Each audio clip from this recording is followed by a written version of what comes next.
저는 중국인이 아닙니다. 저는 만주족입니다. 그리고 제 조상들은 한국과 깊은 혈연 관계가 있었습니다. 하버드 대학교 중국 유학생의 발언이 국제적 파장을 일으키고 있습니다. CNN은 이 학생의 가족이 중국 공안에 연행된 후 극적으로 미국 대사관으로 피신했다고 보도했습니다. 한 학생의 연설이 어떻게 외교적 갈등으로 번졌을까요? 그녀가 발견한 충격적인 역사적 진실의 내막을 지금 공개합니다. 2024년 5월 하버드 대학교 강연장. 따스한 햇살이 캠퍼스를 비추는 가운데 저는 단상에 올라 마이크 앞에 섰습니다. 제 심장은 마구 뛰고 있었어요. 제가 지금 하려는 말이 어떤 파장을 일으킬지 알고 있었거든요. 저는 오늘 제 진정한 정체성을 선언하기 위해 이 자리에 섰습니다. 제 이름은 메이린입니다. 베이징에서 태어나 자랐고 4년 전 하버드 대학교 역사학과에 입학했어요. 평범한 중국인 유학생처럼 보였겠지만 제 안에는 오랫동안 숨겨왔던 비밀이 있었습니다. 대학에서 역사를 공부하면서 발견한 충격적인 진실, 그것을 더 이상 숨길 수 없었어요. 깊게 숨을 들이신 후 저는 말했습니다. 저는 중국인이 아닙니다. 저는 만주족입니다. 그리고 제 조상들은 한국과 깊은 혈연 관계가 있었습니다. 말을 마치자마자 행사장이 얼어붙는 걸 느꼈어요. 중국 유학생들 사이에서 웅성거림이 일었고 몇몇은 노골적으로 비난하는 시선을 보냈습니다. 특히 중국 영사관에서 온 인사들의 표정이 순식간에 굳어졌죠. 그녀는 중국을 모욕하고 있다, 역사를 왜곡하고 있다라는 말들이 들려왔습니다. 하지만 동시에 몇몇 교수님들과 친구들은 제게 지지의 눈빛을 보내주었어요. 저는 예에날라라 가문의 후손입니다. 우리 가문은 청나라 시절 만주족 황실과 혈연 관계가 있던 유명한 시족이었지만 중화인민공화국 수립 이후 우리의 정체성은 철저히 지워졌어요.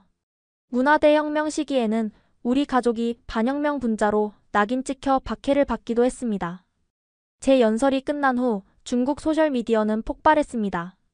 제 발언은 순식간에 웨이보와 위챗을 통해 퍼졌고 국가 배신자, 역사 왜곡자라는 비난이 쏟아졌어요. 더 충격적인 소식은 그날 밤 전화를 통해 들려왔습니다. 베이징에 계신 부모님이 중국 공안에 의해 신문을 받고 계시다는 거였어요. 그 순간 제 가슴은 얼어붙었습니다. 제가 진실을 말했다는 이유로 가족이 위험에 처했다니. 눈물이 마구 흘렀어요. 저는 어릴 때부터 조금 특별한 가정에서 자랐습니다. 할아버지는 항상 제게 우리는 평범한 한족이 아니다라고 말씀하셨습니다. 할아버지 서재에는 남들에게 보여주지 않는 오래된 족보가 있었습니다. 그곳에는 예에날라라라는 성씨가 적혀 있었습니다. 청나라 황실의 성씨였죠. 우리는 아이신교로의 지파야. 푸이 황제와 혈연 관계가 있단다. 할아버지는 이런 이야기를 항상 낮은 목소리로 마치 누군가 엿듣고 있는 것처럼 조심스럽게 말씀하셨습니다. 어린 저는 그저 할아버지가 들려주는 재미있는 옛날 이야기라고만 생각했습니다. 중학교 때였습니다.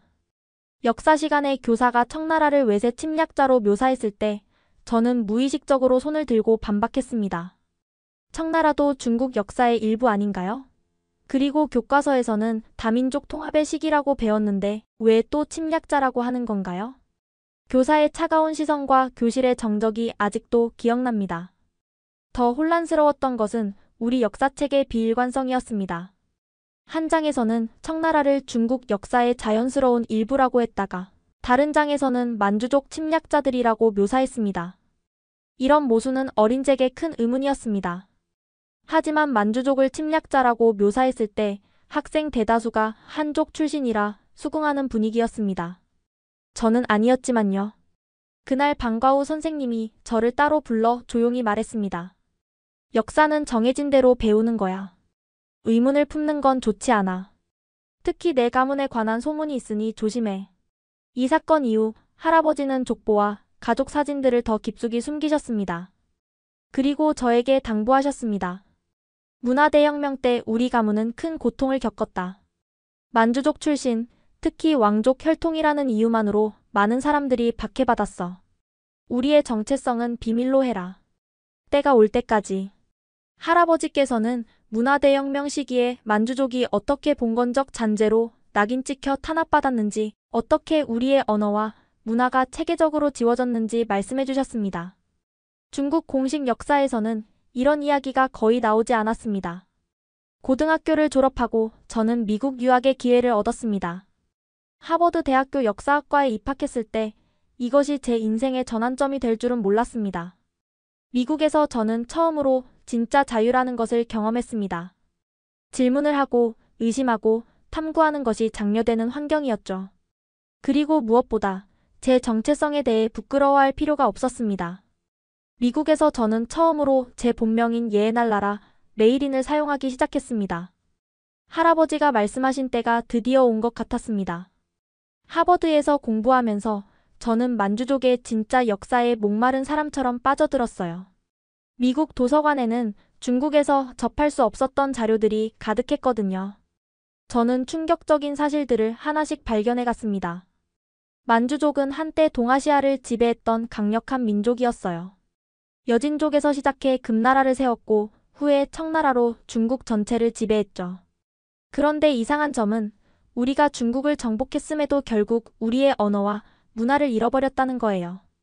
지배자가 어떻게 피지배자의 문화에 동화될 수 있을까? 교수님께 이 질문을 던졌을 때 그는 문화적 중력의 법칙이라고 대답하셨어요. 더 오래되고 강력한 문화적 전통을 가진 집단이 수적으로 우세할 때 소수 지배자들은 결국 그 문화에 흡수된다는 거죠. 하지만 더 충격적인 것은 그 이유였습니다. 청나라가 무너진 후 만주족은 어떻게 되었을까요? 우리는 하루아침에 적이 되었어요.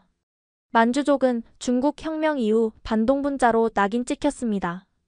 특히 문화대혁명 시기에는 만주어로 된 책들이 불태워졌고 만주족 특유의 의복이나 풍습을 지키던 사람들은 박해를 받았어요.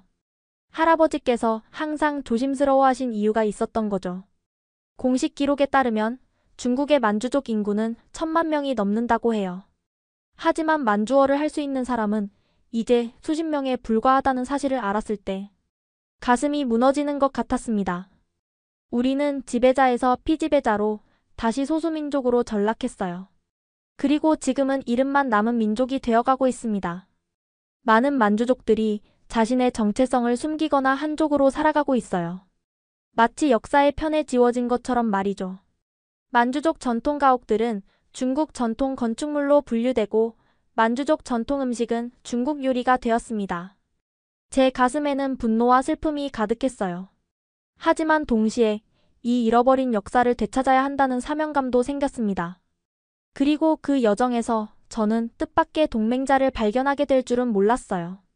그 첫 번째 실마리는 의외의 장소에서 찾아왔습니다. 바로 한국 드라마를 통해서였죠. 하버드의 기숙사 생활은 생각보다 외로웠어요. 수업과 연구에 몰두하는 시간 외에는 방에 혼자 있는 경우가 많았죠. 그러던 어느 날 한국인 룸메이트 지연이가 제게 한국 드라마를 추천했습니다. 메이 이거 봐. 요즘 넷플릭스에서 엄청 인기 있는 드라마야. 역사물인데 네가 좋아할 것 같아. 처음엔 별 관심 없이 보기 시작했어요. 대장금이라는 드라마였는데 조선시대 궁중 생활을 그린 작품이었죠. 그런데 몇 회를 보다 보니 이상하게 빠져들게 되었어요. 이 드라마에 나오는 의복과 건축물. 어딘가 익숙한데? 특히 눈길을 끈 건 드라마 속 왕과 신하들이 쓰는 모자였어요. 둥근 모양의 뒤로 날개가 달린 그 모자는 할아버지 서재에 걸려있던 옛 사진 속 모자와 거의 동일했어요. 호기심이 생겨 더 많은 한국 역사 드라마를 찾아보기 시작했습니다. 대조영, 주몽, 태왕사신기. 이 드라마들은 고구려와 발해를 배경으로 하고 있었는데 이상하게도 제 뿌리와 연결된 느낌이 들었어요. 특히 발해 드라마를 보면서 깨달았습니다. 발해는 만주 지역에 세워진 국가였고 고구려의 계승자를 자처했죠. 드라마 속 발해, 사람들의 복식과 생활 양식이 제가 알고 있던 만주족의 그것과 너무나 닮아 있었어요. 우리 만주족과 한국이 역사적 연결고리가 있는 걸까? 이런 의문이 들면서 저는 K-드라마를 넘어 한국 역사에 관심을 갖기 시작했습니다. 또한 K-팝, 한국 영화, 한국 음식에도 빠져들게 되었죠. 지연이는 제가 한류 덕후가 되어가는 모습을 재밌게 지켜봤어요. 메이, 넌 이제 완전히 한국 팬이 됐네. 하지만 그녀는 몰랐어요. 제게 이것은 단순한 문화적 취향이 아니라 잃어버린 제 정체성의 퍼즐 조각을 찾아가는 여정이었다는 것을. 한국 드라마에 빠져든 지 몇 달 후, 저는 하버드 동아시아학 도서관에서 거의 살다시피 했어요. 한국과 만주의 역사적 연결고리를 찾기 위해 가능한 모든 자료를 뒤졌습니다. 처음엔 역사책과 학술 논문들을 주로 봤어요. 그런데 어느 날 오래된 지도 섹션에서 놀라운 발견을 했습니다. 17세기 초에 제작된 만주 지역 지도였는데 그곳에는 현재 북한과 중국 국경지대가 하나의 문화권으로 표시되어 있었어요. 이건 정말 흥미로운데 더 깊이 조사할수록 더 많은 증거들이 나왔습니다. 고구려는 현재 북한과 만주 지역에 걸쳐 있었고 발해 역시 만주 지역에 중심을 둔 왕국이었어요. 이들은 단순히 영토를 공유한 것이 아니라 문화와 민족적 정체성도 공유했던 것 같았습니다. 교수님께 이런 발견을 말씀드렸더니 그분은 흥미롭게 들으시더니 한 책을 추천해 주셨어요. 오웬 라티모어의 만주의 내부와 외부를 읽어보세요. 당신이 찾는 답이 있을지도 모릅니다. 그 책은 저에게 새로운 시각을 열어주었어요. 만주가 단순한 지리적 개념이 아니라 한족 중국과는 구별되는 독특한 문명권이었다는 주장이었죠. 그리고 한반도 북부 지역과 만주는 오랫동안 하나의 문화권을 형성했다는 내용이었습니다. 제 호기심은 점점 더 커졌어요. 특히 청나라와 조선의 관계에 관심이 생겼습니다. 청나라는 조선을 정복했음에도 왜 그대로 존속시켰을까? 다른 지역들은 직접 통치했는데 조선만은 독립국으로 남겨둔 이유가 뭘까? 우연히 조선 왕조실록 영문 번역본을 발견했을 때 저는 흥분을 감출 수 없었어요. 특히 병자호란 이후의 기록들을 집중적으로 살펴보았죠. 병자호란 후 소현세자가 심양선양의 인질로 끌려갔다가 8년 만에 돌아왔다. 이 기록들 속에서 저는 청나라와 조선 왕실의 관계에 대한 새로운 단서들을 발견했어요. 그리고 제 연구는 점점 더 흥미로운 방향으로 나아가기 시작했습니다. 혹시 만주족과 한국인 사이에 더 깊은 연결고리가 있는 걸까? 학위 논문 주제를 고민하던 중 저는 좀 더 구체적인 시기에 집중하기로 했어요. 바로 금나라와 고려의 관계였습니다. 금나라는 12세기 초 여진족 만주족의 선조이 세운 왕조로 북송을 멸망시키고 중국 북부를 지배했어요. 같은 시기 한반도에는 고려 왕조가 있었죠. 이 두 왕조의 관계는 제 연구의 핵심이 되었습니다. 고려사 영문 번역본을 뒤지던 중 놀라운 기록을 발견했어요. 고려 인종 때 금나라 태자와 고려 공주의 혼인이 논의되었다. 이 내용을 본 순간 저는 자료실에서 무릎을 탁 쳤어요. 왕실 간 혼인 동맹이라니 이건 단순한 외교 관계를 넘어선 밀접한 유대를 의미했습니다. 동아시아 역사에서는 유럽 역사와는 달리 국가 간의 혼인 관계가 거의 없었다는 사실에 주목했습니다.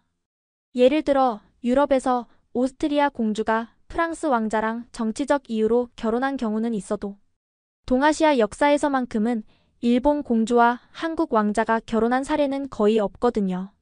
그런데 어떻게 금나라와 고려가 황실 간의 혼인 동맹 얘기가 나왔을까? 너무 궁금했어요. 더 깊이 파고들자 더 많은 증거들이 나왔어요. 고려와 금나라는 활발한 문화 교류를 했고 사신들이 끊임없이 오갔습니다. 심지어 금나라의 문화와 제도 중 일부는 고려에 직접적인 영향을 미쳤다는 기록도 있었어요. 가장 흥미로웠던 것은 언어적 유사성이었습니다. 여진족의 언어와 고구려, 그리고 고대 한국어 사이에는 문법적, 어휘적 유사성이 있다는 언어학 논문을 발견했어요. 이건 우리가 정말 같은 뿌리를 가진 민족이라는 증거일까?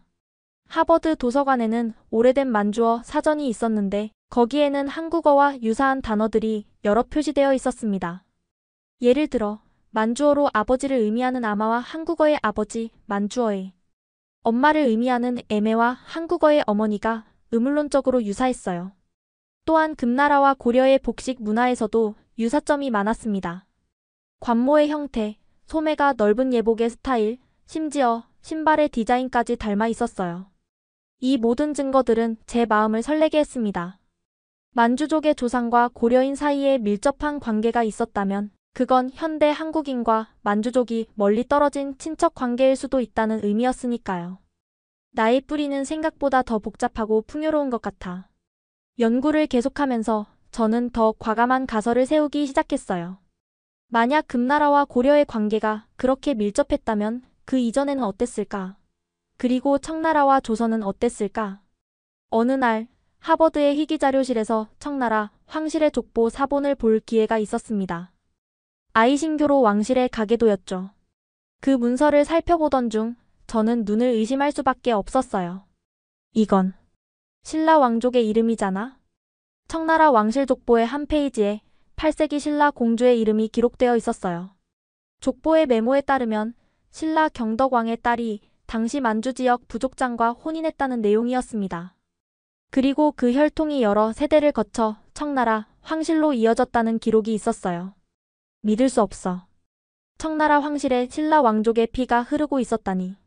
이 발견은 저를 흥분시켰지만 동시에 의구심도 들었어요. 이런 중요한 역사적 사실이 왜 널리 알려지지 않았을까? 검증을 위해 신라 역사 자료도 찾아보았죠. 신라 역사서에는 경덕왕의 딸이 북방의 이민족 왕자와 정략 결혼했다는 간단한 기록만 있었어요. 하지만 흥미롭게도 그 시기 이후 신라와 만주 지역 부족들 사이에 평화가 오래 지속되었다는 기록이 있었습니다. 더 놀라운 것은 신라 왕실과 만주 부족 간의 혼인이 이것이 처음이 아니었다는 점이에요. 신라 초기부터 북방 민족과의 혼인 동맹이 여러 차례 있었다는 기록이 발견되었습니다. 우리 역사는 우리가 배운 것보다 훨씬 더 얽혀 있었구나. 한국 역사학 교수님께 이 발견을 이메일로 문의드렸더니 놀랍게도 빠른 답장이 왔어요. 메일인 학생, 당신의 발견은 매우 흥미롭습니다. 사실 한국에서도 최근 이와 관련된 새로운 사료가 발견되었습니다. 서울에 한번 방문해 보는 건 어떨까요? 신라와 청나라 황실 간의 혈통적 연관성 발견은 저를 더 깊은 역사적 탐구로 이끌었습니다. 다음 의문은 자연스럽게 이어졌어요.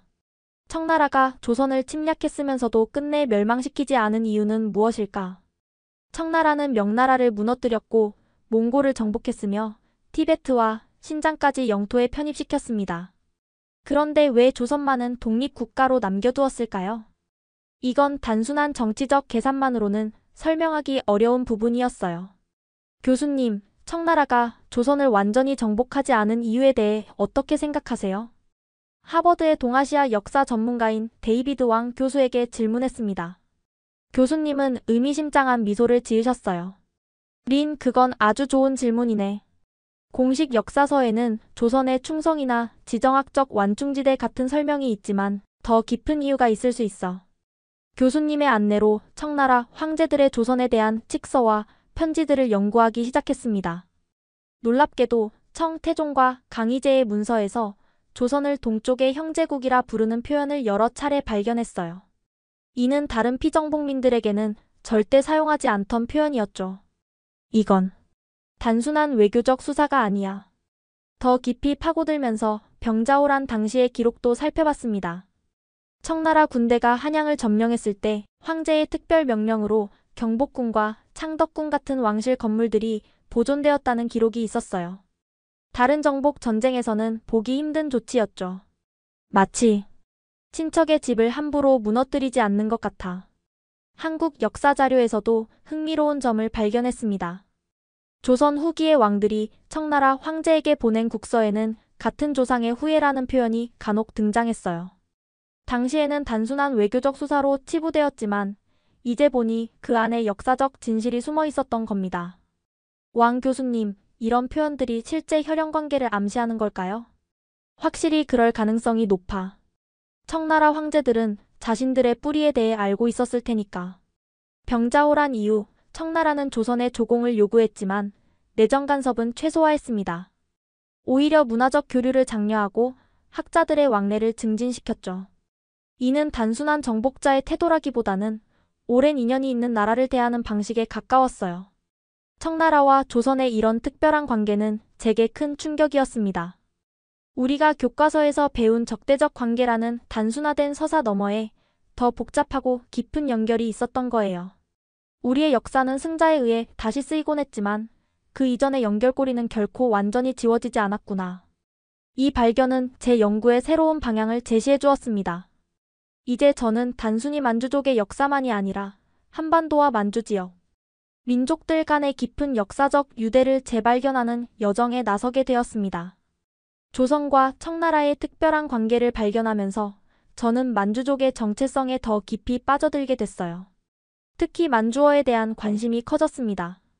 우리 조상들의 언어를 직접 배우고 싶었거든요. 만주어를 배울 수 있는 곳이 미국에 있을까? 인터넷 검색을 해보니 하버드 도서관에 만주어 교재가 몇 권 있다는 정보를 얻었습니다. 흥분된 마음으로 도서관을 찾아갔어요. 구석진 자료실 선반에서 발견한 낡은 책들은 마치 보물처럼 느껴졌습니다. 이게 내 조상들의 언어라니.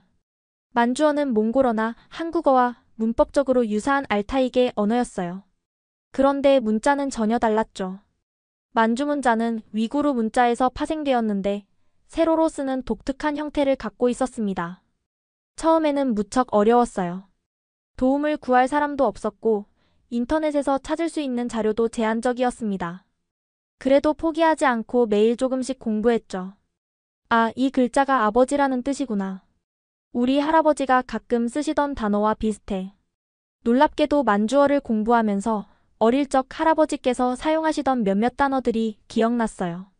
그때는 그저 할아버지만의 특이한 말투라고 생각했는데 알고 보니 만주어 단어였던 거죠. 만주어 공부를 시작하고 몇 주 후 흥미로운 온라인 커뮤니티를 발견했습니다. 만주문화 부흥회라는 이름의 작은 포럼이었어요. 전 세계에 흩어진 만주족 후손들과 만주 문화에 관심 있는 학자들이 모여 있었습니다. 안녕하세요. 저는 미국에서 공부하는 만주족 학생입니다. 조심스럽게 자기소개를 올렸더니 놀랍게도 다음날 수십 개의 환영 메시지가 도착했어요. 중국, 일본, 러시아, 심지어 유럽과 호주에서도 메시지를 보냈습니다. 특히 인상적이었던 건 한국에서 온 메시지들이었어요. 안녕하세요. 저는 서울대학교에서 만주어를 연구하는 김 교수입니다. 당신 같은 젊은 만주족이 자기 문화에 관심을 갖는 모습이 감동적입니다.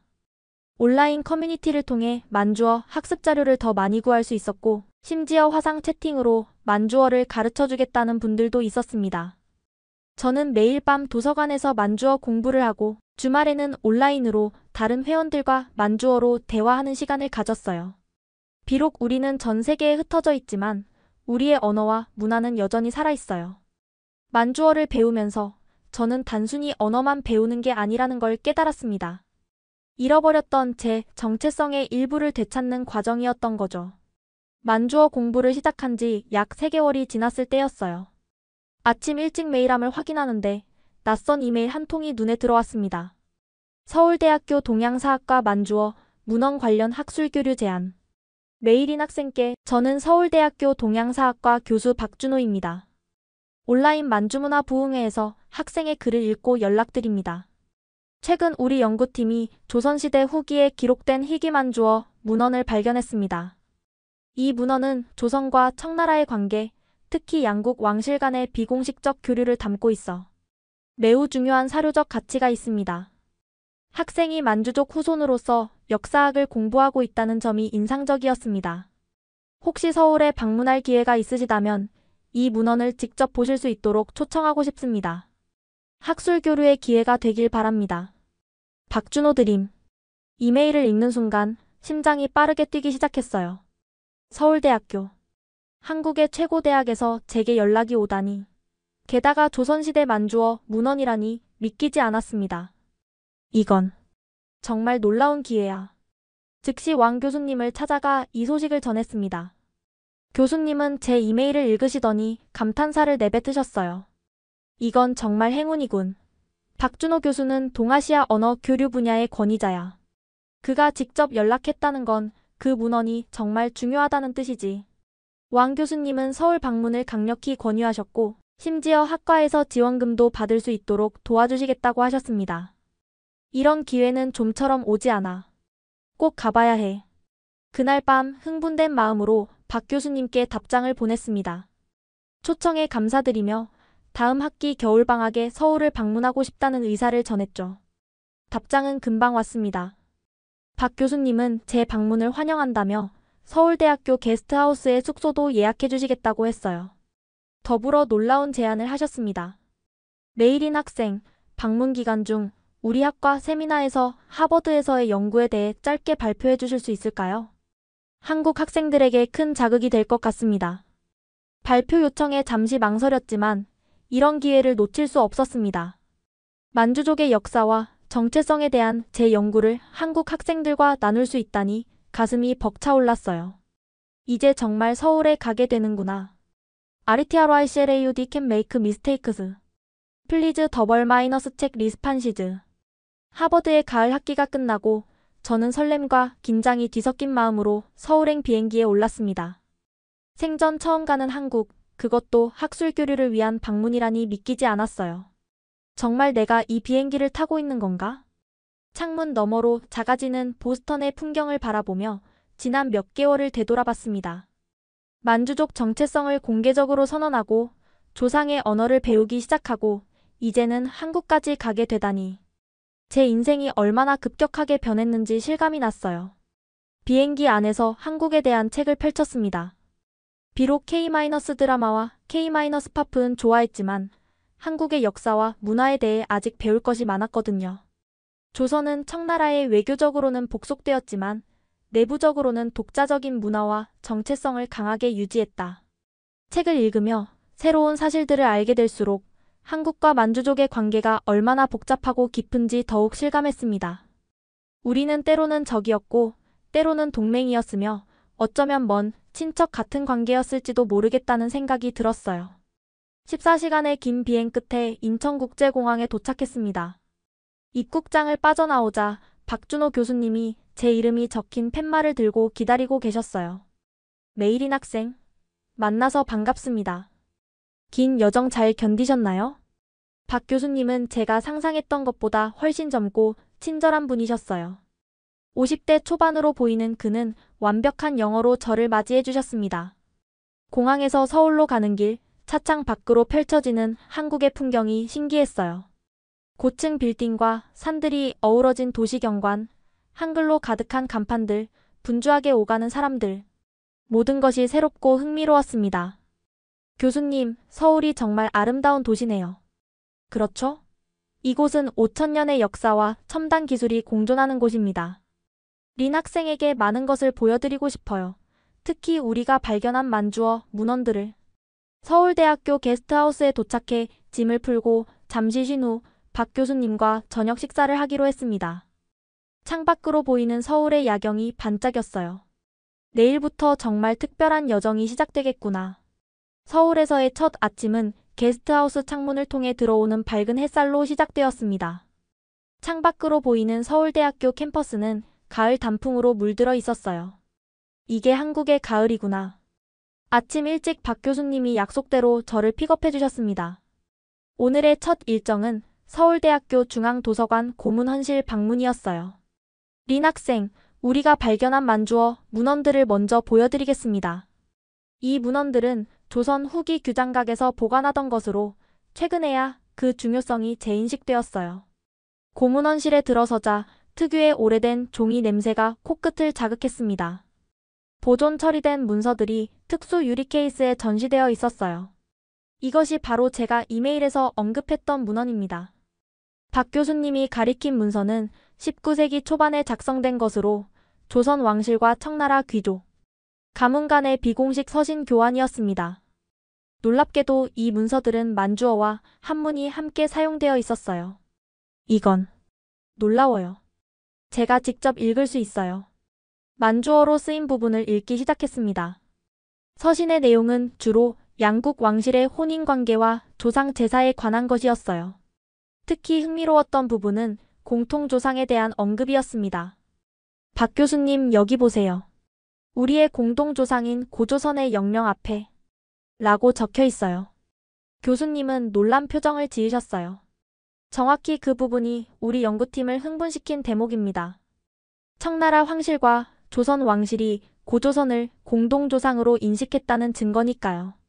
이 발견은 제 연구에 완전히 새로운 차원을 열어주었습니다. 고조선. 한국 역사의 시작점으로 알려진 그 나라가 만주족의 조상과도 연결되어 있다니. 일주일 동안 저는 서울의 다양한 역사기관들을 방문했어요. 국립중앙박물관, 고궁박물관, 규장각 한국학연구원까지. 각 곳에서 만주족과 한국의 연결고리를 찾는 작업은 마치 보물찾기 같았습니다. 특히 인상적이었던 건 한국 학자들의 열정이었어요. 그들은 제가 만주족 후손이라는 사실에 깊은 관심을 보였고 자신들의 연구 자료를 아낌없이 공유해 주었습니다. 메이 씨, 당신과 같은 젊은 만주족 학자가 이런 연구를 한다는 것 자체가 역사적 의미가 있어요. 서울대학교 세미나에서의 발표도 무사히 마쳤습니다. 제 연구에 대한 한국 학생들의 질문은 예상보다 훨씬 날카롭고 깊이 있었어요. 그들은 단순한 호기심이 아니라 동아시아 역사의 큰 그림을 이해하려는 진지한 열망을 가지고 있었습니다. 우리는 서로를 적으로 배워왔지만 실제로는 훨씬 더 깊은 연결고리가 있었던 거군요. 한 한국 학생의 이 말이 제 마음에 깊이 남았습니다. 역사는 때로 우리를 갈라놓지만 또 다른 역사는 우리를 연결해주기도 하는 거였죠. 서울대학교 인류학과 연구실에서의 그 순간을 절대 잊을 수 없을 것 같습니다. 김정훈 교수님이 제게 보여주신 DNA 연구 자료는 제 세계관을 완전히 뒤흔들어 놓았어요. 메이린 씨, 이것은 한국인과 만주족의 Y-DNA 하플로그룹 분석 결과입니다. 특히 C, N일시, OE 계열의 분포가 놀랍도록 유사하죠. 화면에 띄워진 그래프와 지도는 충격적이었습니다. 한국인, 특히 한국인들과 만주족 간의 유전적 연관성은 우연이라고 치부하기에는 너무나 분명했어요. 이건 정말 놀라워요. 우리가 실제로 같은 뿌리를 가진 사람들이었다는 증거네요. 김 교수님은 고개를 끄덕이셨습니다. 더 놀라운 건 고고학적 증거와 언어학적 증거까지 이 사실을 뒷받침한다는 겁니다. 고구려와 발해의 유물은 만주족 초기 문화와 놀랍도록 유사해요. 연구실 벽에 걸린 지도를 가리키며 교수님은 계속 설명하셨습니다. 고구려, 발해, 그리고 초기 만주족 정착지를 표시한 지도였어요. 고구려는 현재의 북한과 만주 남부를 아우르는 왕국이었고 발해는 그 뒤를 이어 만주 전역과 연해주까지 영토로 삼았습니다. 가슴이 뛰었습니다. 이건 단순한 학문적 발견이 아니었어요. 제 정체성, 제 조상들의 진정한 역사를 찾는 여정이었으니까요. 그런데 왜 이런 사실들이 널리 알려지지 않은 거죠? 우리는 마치 서로 다른 민족인 것처럼 배워왔는데. 김 교수님의 표정이 어두워졌습니다. 현대 국가들의 정치적 필요성 때문이죠. 중국은 통일된 다민족 국가라는 서사를 강화하기 위해 만주족을 중화민족의 일부로 편입시켰고 한국은 단일민족 서사를 강조해왔어요. 그 말을 듣는 순간 가슴속에서 분노가 솟구쳤습니다. 중국 정부가 어떻게 만주족의 역사와 정체성을 지워왔는지, 문화대혁명 시기 얼마나 많은 만주어, 문헌들이 파괴되었는지 생각하니 화가 났어요. 중국 정부는 우리를 그저 중화민족의 일부로 만들려고 해요. 우리의 언어, 문화, 역사, 모든 것을 지우려고 해요. 김 교수님은 위로하듯 말씀하셨습니다. 린 씨, 그래서 당신 같은 젊은 학자의 역할이 더 중요한 겁니다. 진실을 찾고 보존하는 일이니까요. 돌아오는 길에 서울 시내를 걸으며 머릿속은 복잡한 생각들로 가득 찼습니다. 가로등 불빛 아래 걸으면서 혼잣말을 중얼거렸어요. 우리는 친척이었다. 한국인과 만주족은 사실상 같은 뿌리에서 갈라진 형제 민족이었어. 갑자기 눈물이 왈칵 쏟아졌습니다. 그건 슬픔의 눈물이 아니었어요. 오랫동안 잃어버렸던 가족을 다시 찾은 듯한 강렬한 감정이었습니다. 동시에 우리의 진정한 역사가 정치적 이유로 왜곡되고 지워져 왔다는 사실에 대한 분노도 함께 밀려왔어요. 난 진실을 알려야 해. 우리의 진짜 역사, 우리의 연결고리를 세상에 보여줘야 해. 그날 밤 호텔 방으로 돌아와 노트북을 열고 제 연구의 새로운 챕터를 시작했습니다. 잊혀진 형제들, 한국인과 만주족의 공통 기원. 하버드로 돌아온 후 저는 한국에서의 발견을 정리하며 충격적인 사실을 마주하게 되었습니다. 인터넷 검색 중 우연히 동북공정이라는 단어를 발견한 거예요. 동북공정. 이게 뭐지? 호기심에 더 자세히 찾아보니 제 심장이 무겁게 가라앉았습니다.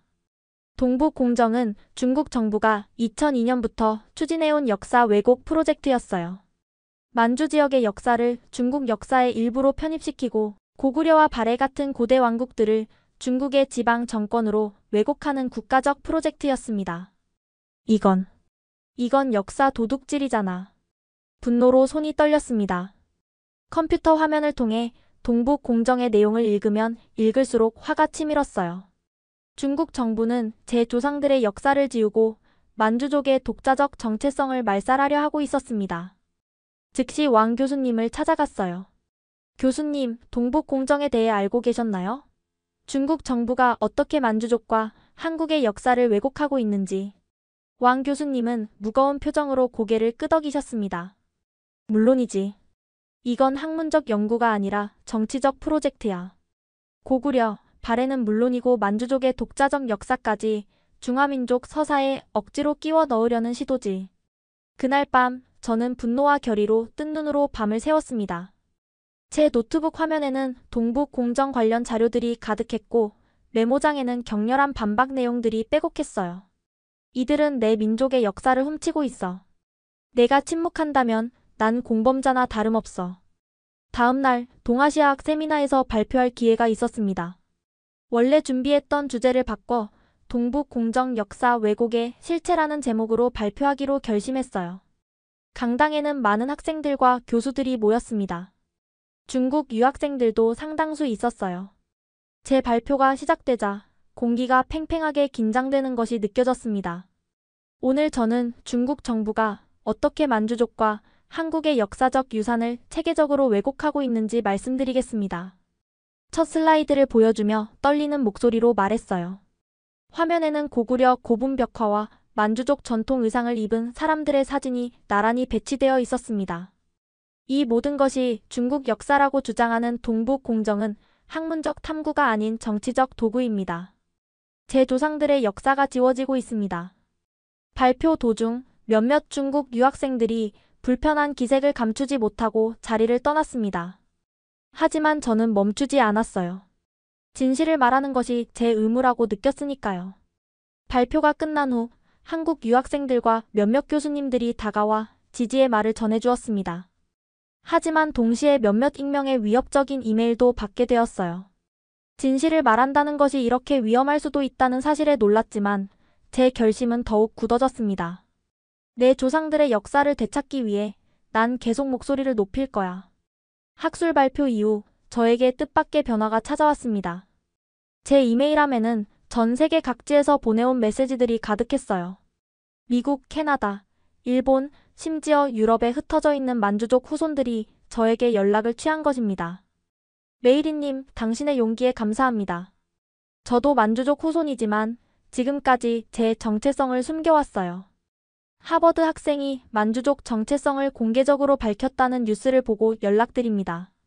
우리 가족도 만주에서 왔지만 문화대혁명 이후 아무도 그 이야기를 꺼내지 못했습니다. 이런 메시지들을 읽으며 저는 혼자가 아니라는 사실에 가슴이 뭉클해졌습니다. 동시에 막중한 책임감도 느꼈죠. 이분들은 제게 희망을 걸고 있었으니까요. 우리 모두를 연결할 수 있는 방법이 필요해. 고민 끝에 비공개 온라인 커뮤니티를 만들기로 결정했습니다. 누맨추리어 네트워크 10만주 네트워크라는 이름의 포럼이었어요.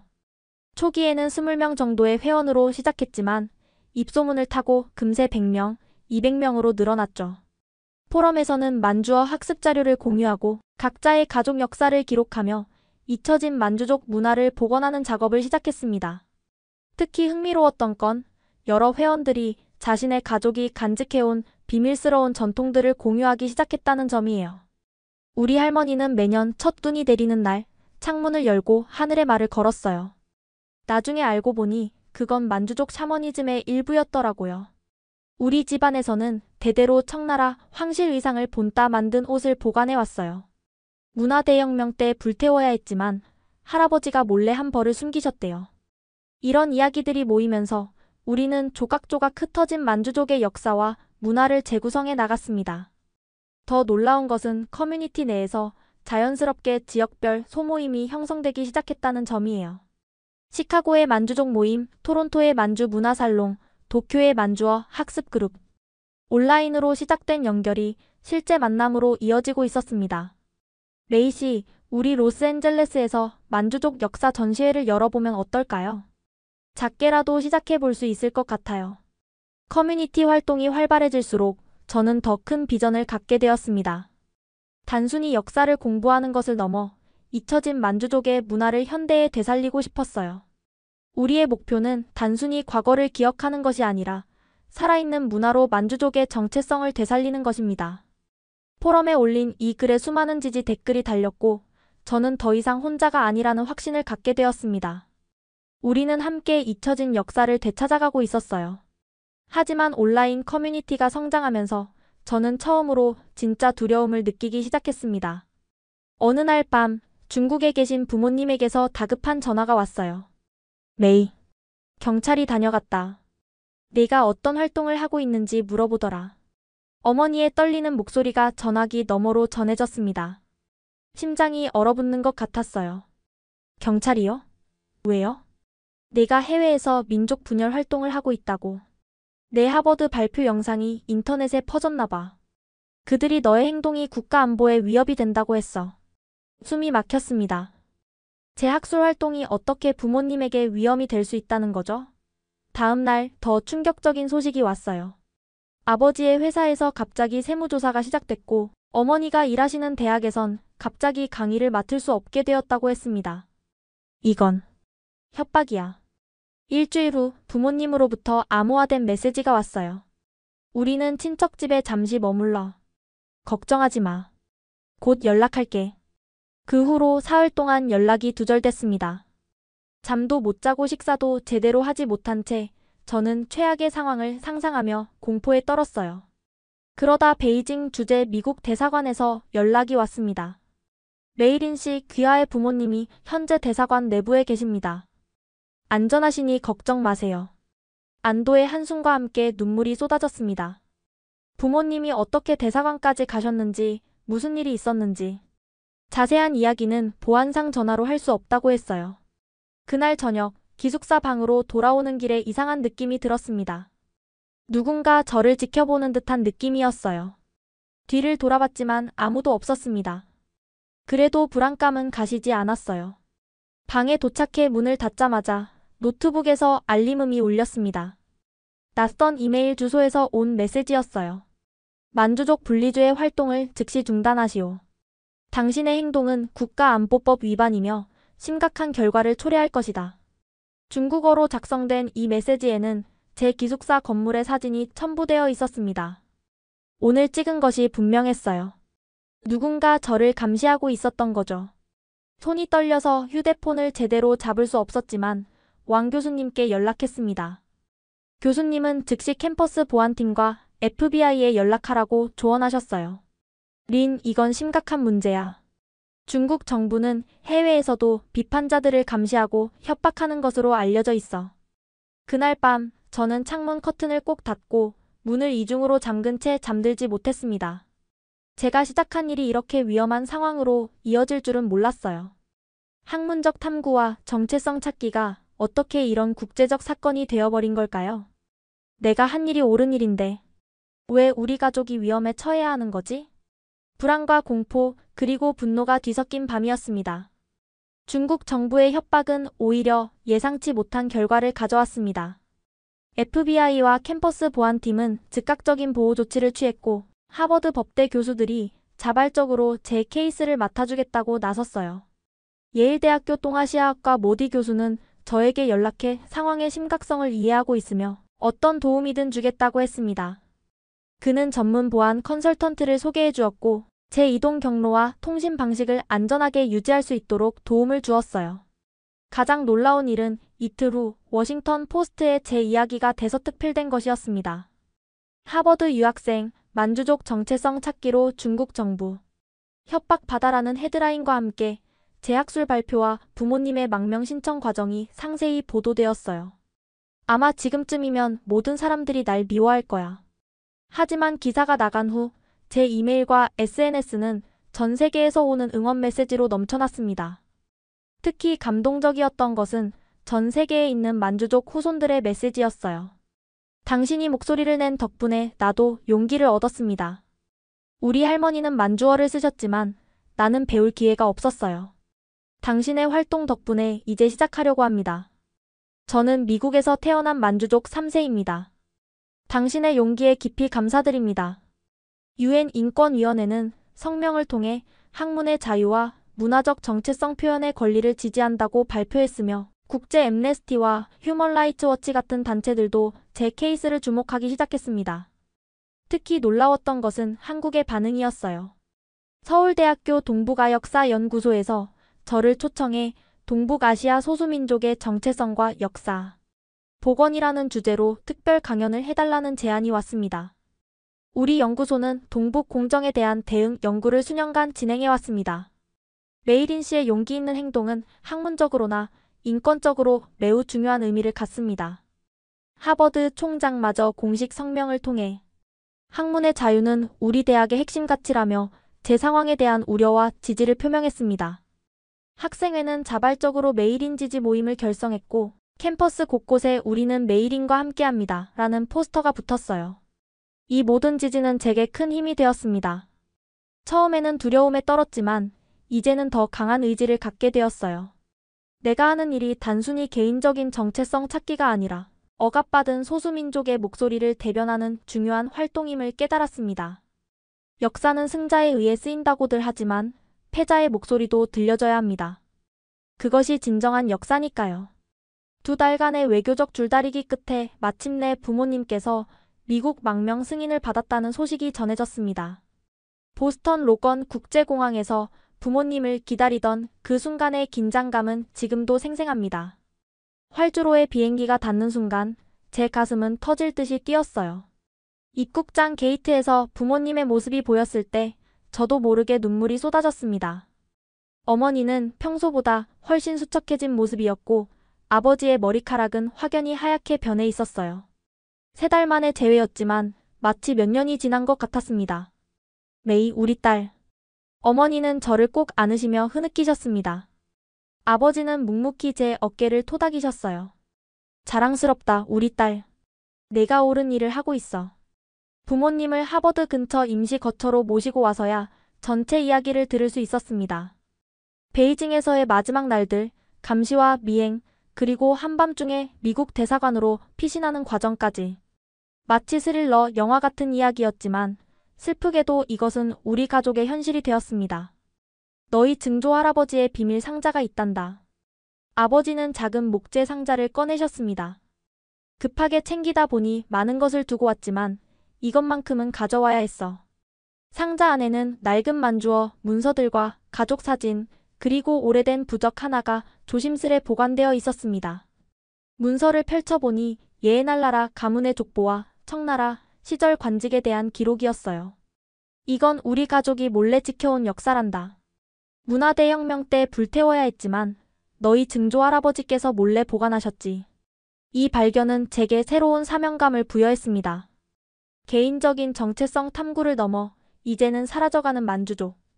역사와 문화를 디지털화하고 보존하는 프로젝트를 시작해야겠다고 결심했어요. 하버드 동아시아학과 왕 교수님의 도움으로 디지털 만주 아카이브 프로젝트를 시작했습니다. 전 세계에 흩어져 있는 만주어, 문서와 유물에 대한 정보를 수집하고 이를 디지털화하여 온라인에서 접근할 수 있게 만드는 작업이었어요. 놀랍게도 프로젝트가 알려지자 세계 각지에서 자료들이 모여들기 시작했습니다. 대만 중앙연구원에서는 1940년대 만주족 노인들과의 인터뷰 녹음본을 기증해 주었고, 일본 교토대학교에서는 메이지 시대에 수집된 만주어, 문헌의 사본을 보내왔어요. 특히 한국에서는 조선 왕조실록 중 만주어로 번역된 문서들과 청나라 사신들이 남긴 기록물에 대한 귀중한 정보를 제공해 주었습니다. 이것은 단순한 학술 작업이 아니에요. 저는 프로젝트 소개 영상에서 말했습니다. 사라져가는 한 민족의 목소리를 되찾는 일이죠. 우리의 역사는 중국의 역사가 아닌 우리 자신의 관점에서 다시 써져야 합니다. 프로젝트가 진행될수록 만주족의 역사와 문화가 얼마나 풍부했는지, 그리고 어떻게 체계적으로 지워져 왔는지 더욱 명확해졌습니다. 그리고 이 작업은 단지 과거를 복원하는 것이 아니라 미래를 위한 새로운 역사를 쓰는 일이라는 것도 깨달았습니다. 하버드 졸업을 앞둔 지금, 저는 4년 전 중국에서 온 수줍은 유학생이 아닙니다. 디지털 만주 아카이브 프로젝트 디렉터이자 젊은 활동가로서 새로운 정체성을 갖게 되었습니다. 졸업 후 계획을 묻는 친구들에게 저는 이제 망설임 없이 대답합니다. 만주족 정체성 회복 운동에 제 삶을 바칠 예정이에요. 막 시작된 여정이니까요. 프린스턴 대학교에서 박사과정을 위한 전액 장학금 제안을 받았습니다. 주제는 동아시아 소수민족의 정체성 정치와 문화회복 운동입니다. 학업과 활동을 병행하며 더 체계적인 연구를 할 수 있는 기회죠. 가장 보람찬 일은 전 세계에 흩어진 만주족 청년들과 연결되는 것입니다. 지난달 우리는 최초로 글로벌 만주족 청년 컨퍼런스를 온라인으로 개최했어요. 미국, 캐나다, 유럽, 심지어 중국에서도 비밀리에 참여한 젊은이들이 만주어를 배우고 역사를 공부하며 자신의 뿌리를 찾고 있습니다. 이제 우리는 혼자가 아닙니다. 컨퍼런스 폐회사에서 말했습니다. 오랫동안 침묵을 강요당했지만 이제 우리의 목소리를 되찾았어요. 부모님은 보스턴 근교에 안정적으로 정착하셨습니다. 어머니는 지역 대학에서 중국 문학을 가르치기 시작하셨고 아버지는 만주어 온라인 교육 플랫폼을 만드는 제 프로젝트를 돕고 계십니다. 내가 시작한 일은 우리 가문의 명예를 회복시켰단다. 아버지가 어느 저녁 말씀하셨습니다. 너희 증조 할아버지가 살아계셨다면 얼마나 자랑스러워하셨을까. 때로는 중국으로 다시 돌아갈 수 없다는 사실이 가슴 아프지만 저는 이것이 일시적인 상황일 뿐이라고 믿습니다. 언젠가 만주족이 자신의 정체성을 자유롭게 표현할 수 있는 날이 올 거예요. 역사는 끝없이 써져가는 이야기입니다. 그리고 우리는 이제 우리만의 이야기를 쓰기 시작했습니다. 여러분 지금까지 메이린의 사연 어떠셨나요? 메이린의 용기 있는 행동은 단순한 개인의 정체성, 탐구를 넘어 잊혀져 가던 한 민족의 역사를 되살리는 불씨가 되었습니다. 그녀의 이야기는 LA타임즈를 비롯한 국제 언론에 계속해서 보도되고 있으며 동북아시아 역사 인식의 새로운 물결을 일으키고 있습니다. 역사는 승자에 의해 쓰인다고 하지만 때로는 한 개인의 용기가 그 역사를 다시 쓰게 만들기도 합니다. 여러분도 자신의 뿌리와 정체성에 대해 궁금한 적이 있으신가요? 댓글로 여러분의 생각을 들려주세요. 좋아요와 구독 버튼도 눌러주시면 더 많은 해외 감동 사연으로 찾아뵙겠습니다. 지금까지 원더풀 해외 사연이었습니다. 시청해주셔서 감사합니다.